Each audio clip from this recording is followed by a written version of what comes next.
Hey guys, it's John from Album Review TV. I'm actually doing something that I've never done before, and that is the fact that over here, there's a live stream going. I've actually got people watching. If you missed the Album Review TV live stream, there's a link down below if you want to click that, check it out. I'm recording it. I'm hoping it recorded.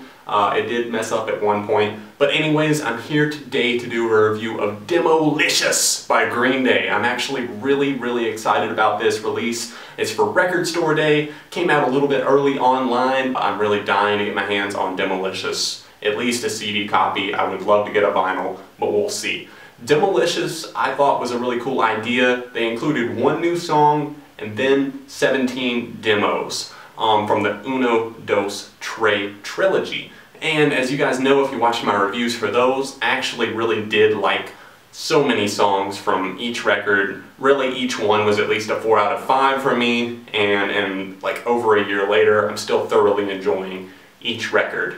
What's different about these demos, you might be wondering, or why do I need to check this out? What's even the point? They're just the same songs. I've heard actually a couple of people tell me that in comments and that sort of thing, and I just think that's kind of an ignorant statement, because if you think about it, actually listen to the songs. I understand the fact that, you know, sometimes people hear things in different ways and some things kind of run together. I can understand that some people will think that the demos sound exactly the same as the original tracks. But really, I think it really just depends on the speakers that you listen to, the songs on, and the mindset that you go into it with.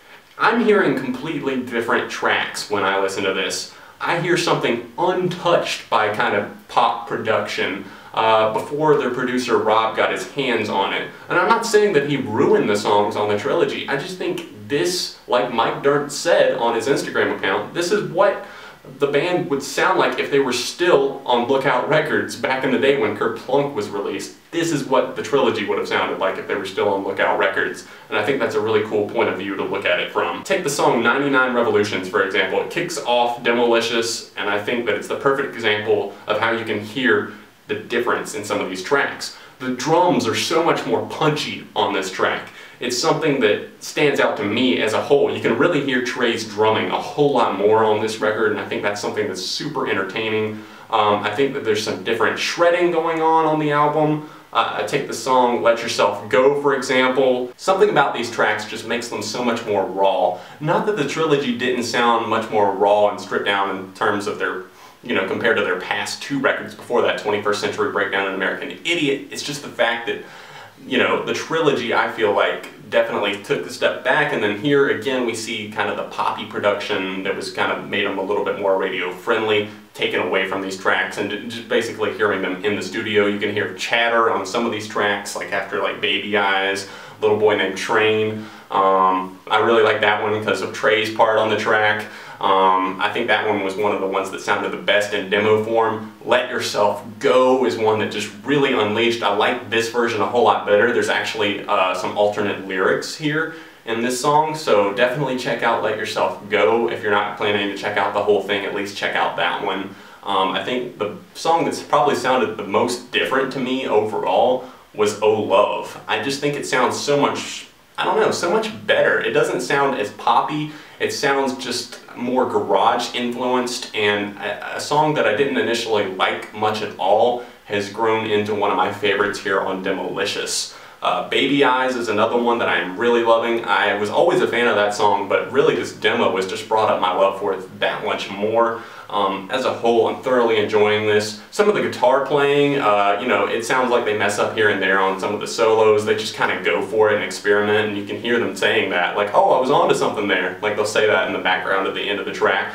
And I don't know, it's just, it seems like we're in the studio with Green Day, having fun. We're having fun listening. They're having fun playing.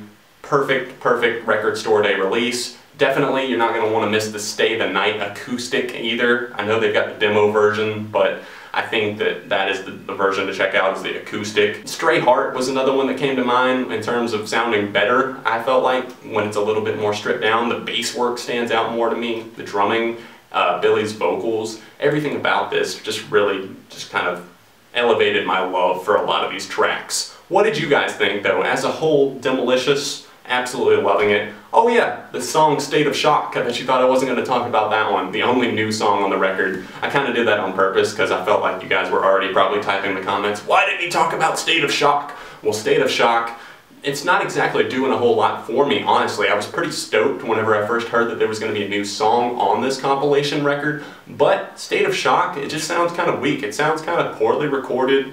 It's definitely not their best song, lyrically especially, it's kind of weak, but I don't think it's a bad song necessarily. It's just, I understand why it never really saw the light of day. I would have really loved to have seen Amanda, Dirty Rotten Bastards. I'm trying to think if there's anything else that I would have really loved to have seen here. Kill the DJ. Those are just some that I really would have loved to have seen stripped down. I love the fact that we got Carpe Diem on here. Rusty James. Carpe Diem sounded great. They changed up the intro of that track. There's just a lot of differences here. It's kind of like playing a spot the differences game in one of those books while you're waiting in the doctor's office or something like that. Anyways, Demolicious, 4.5 out of 5 for me. What did you guys think? Have you heard it yet? Are you going to get it on record store day? Let me know in the comments section down below. Make sure you hit the like button on this review. Check me out on Twitter, Facebook. I might be launching a new channel soon, so make sure you subscribe and stay up to date on that.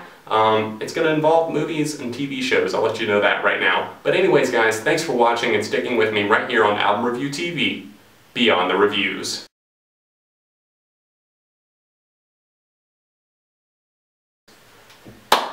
That's a wrap. What do you guys think?